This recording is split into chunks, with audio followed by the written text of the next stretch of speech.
Bonjour, nous sommes le 19 avril 2025. Aujourd'hui, nous allons parler de l'avenir de l'Europe. Mais avant, passons aux bonnes nouvelles. Aux USA, il est prouvé que Anthony Fauci est responsable de la fuite du Covid au laboratoire P4 de Wuhan. Des enquêtes judiciaires ont commencé. Un document anciennement classifié de la DARPA est intitulé de la manière suivante « Les feux de forêt en tant qu'armes militaires ». Tiens. Les médias parlent beaucoup de changement climatique, mais pas du tout des armes militaires. Ce manuel de 170 pages est révélé au public. Il expose en détail comment les feux de forêt peuvent être utilisés comme outils de destruction massive. Peuple de la Terre, réveillez-vous. Le dossier John Fitzgerald Kennedy est déclassifié en partie. Il est prouvé que JFK ne voulait pas qu'Israël possède l'arme nucléaire. Il a pris des mesures pour l'empêcher, des pressions diplomatiques et des demandes de contrôle, d'inspection. D'où son assassinat. En Israël, le mouvement de contestation initié par les pilotes de l'armée de l'air s'étend de manière plus large aux hauts gradés et Ehud Barak. 1500 militaires du corps blindé, allant des simples soldats aux généraux, ont signé une pétition demandant donc au gouvernement israélien à privilégier la libération des otages. Faisons une petite synthèse sur l'Europe maintenant et commençons par la France. EM aura réussi là où les chocs pétroliers et la concurrence chinoise avaient échoué, afin d'achever l'industrie française de l'intérieur à grands coups de trahison et de destruction contrôlée. Nos ingénieurs et nos chercheurs ont déjà compris le message. Depuis longtemps, la France n'est plus pour eux. Pendant que EM joue le petit chef d'entreprise dans son salon doré, Ursula von der Leyen, fidèle soldat des mondialistes encore, s'active à Bruxelles pour enfoncer le clou. L'Europe n'est plus qu'une machine à broyer les nations. La destruction centralisée et contrôlée de ces nations, tout en se présentant comme des sauveurs. C'est vraiment du grand art de la manipulation. Regardons ce qui se passe. Les mondialistes rêvaient d'une Europe docile, alignée sur les dogmes du Forum économique mondial et livrée aux États-Unis en kit préfabriqué. Sauf que leur scénario a déraillé avec l'arrivée de Trump. Au lieu d'une vassalisation propre et organisée, le navire Europe est à la dérive pour passer facilement sous la tutelle chinoise avec des restes de l'UE en guise de décor. La Chine attend, sagement, que l'Europe s'effondre pour acheter nos aéroports, nos infrastructures, nos forêts et nos terres agricoles à prix cassé.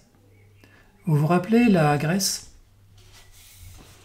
Dans ce grand jeu d'échecs géopolitiques, il ne restera trois véritables vainqueurs, les États-Unis qui se maintiendront tel un géant fatigué, mais trop gros pour tomber d'un coup.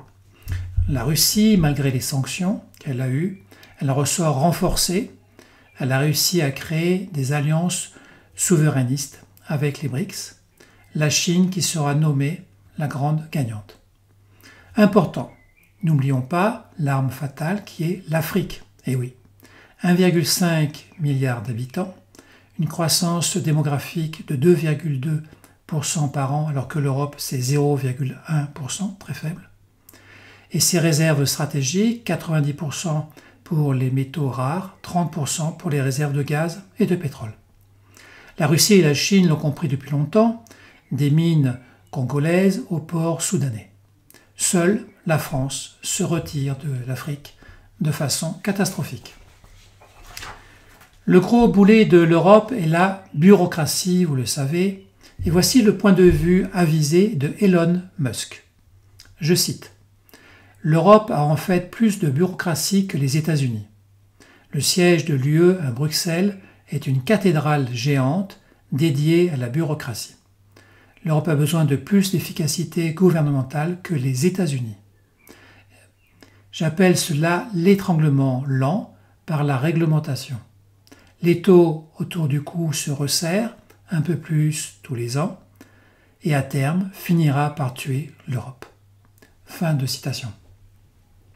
Alors en voici un exemple concret en France. Je cite ces chiffres édifiants. 1980, un fonctionnaire du ministère de l'Agriculture pour 66 agriculteurs et en 2024, un fonctionnaire pour 11 agriculteurs. Le nombre d'agriculteurs a baissé de 66% pendant que le nombre de fonctionnaires a augmenté de 100%. Cherchons l'erreur.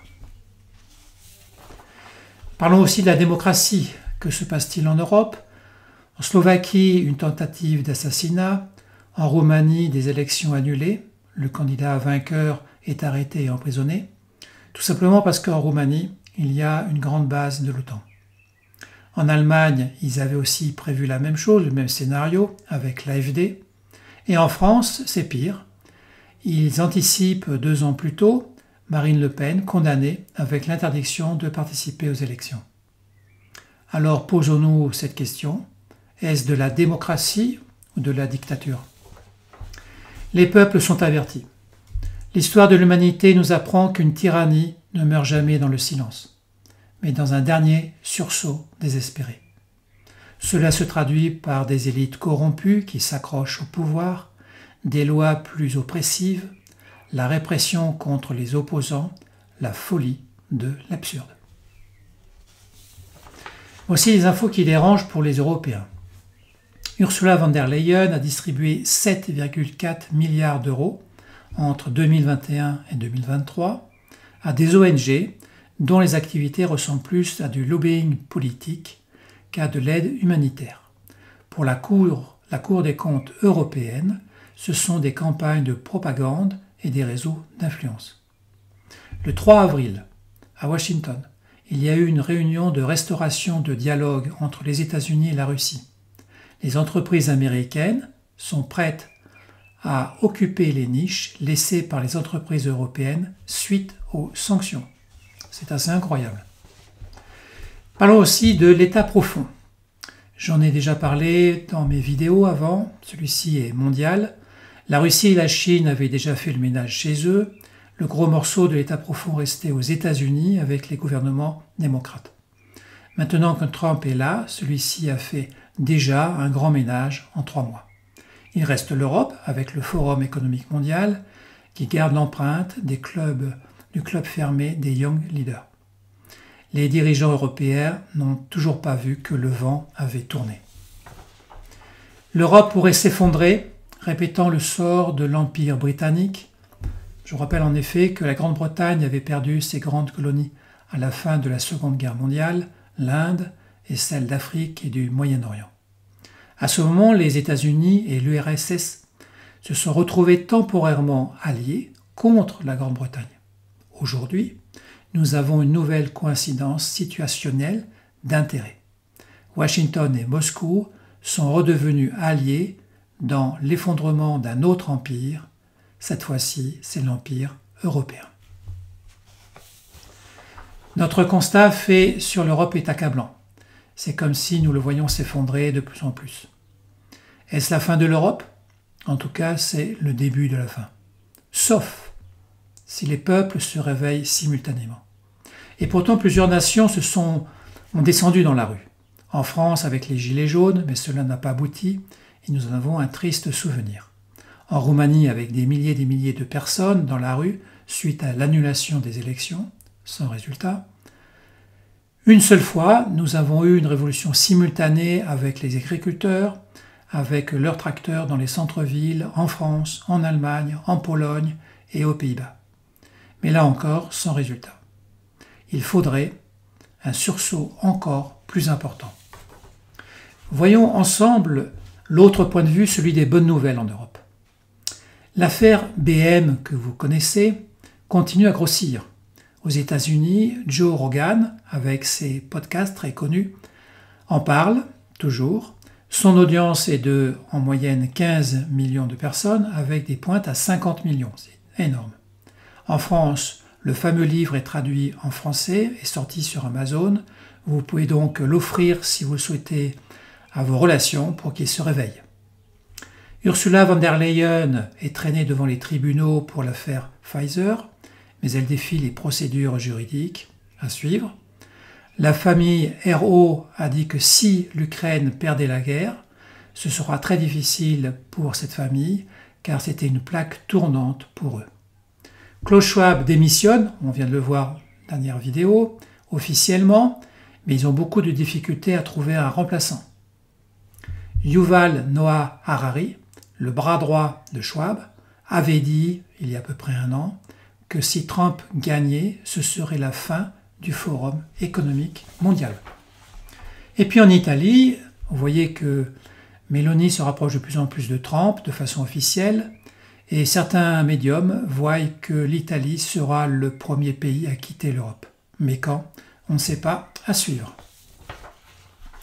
Autre sujet, aux États-Unis, le général Stephen Quast, fondateur de la Space Force, vient de lâcher une bombe de vérité.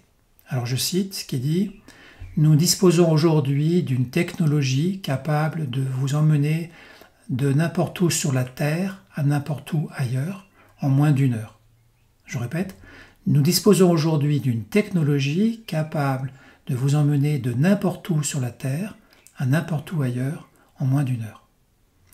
Alors qui est ce fameux général, Quast? Il a formé 300 000 étudiants par an. Il a fait 3300 heures de vol, dont 650 heures sur des avions de combat. Et il a été directeur des plans stratégiques du Pentagone tout de même. Alors il a donné cette information sur la téléportation devant une salle de journalistes. Ceux-ci ont très peu relayé l'information, tellement elle était bouleversante.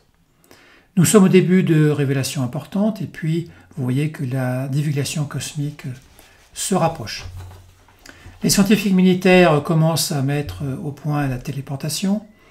Je vous rappelle que dans mes vidéos précédentes, notamment si vous voulez les revoir, du 22 septembre au 27 octobre 2024, je vous ai déjà parlé de l'histoire de l'humanité, des contacts avec des races exogènes, dont un contact avec Eisenhower, complètement officiel, des races involutives qui ont été chassées en 2021 de la Terre.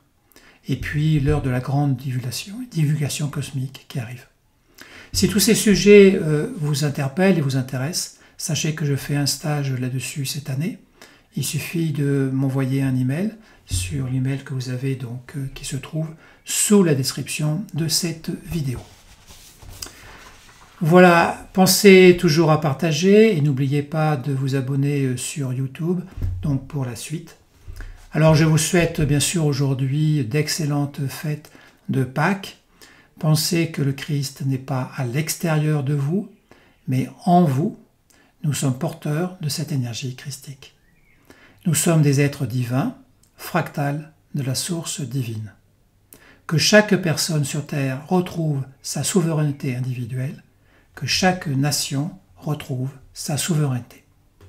Alors je vous dis à très bientôt. Et au revoir.